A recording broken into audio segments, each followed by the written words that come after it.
it feels like spring has definitely sprung, so let's go forage for some mushrooms.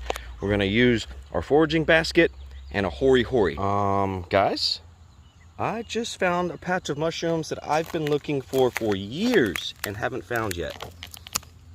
I just found my first morels. What? What? And they're all over right here. There's more right down there. These are a little bit older, but some of them are still good. They're all over the place. Yeah, I thought I'd find these in the woods, but I found these kind of out in the open. They're growing underneath one of my really, really big pear trees.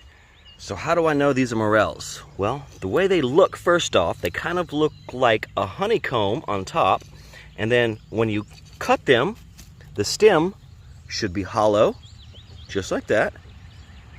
And that's exactly what a morel mushroom looks like. Found another patch of morel mushrooms under another pear tree. I'm in Stokes County. So if you're around me and you've got pear trees, go look.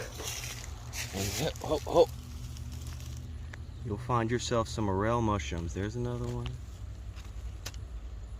There's another one. Gotta show off the morel score. 120 morels.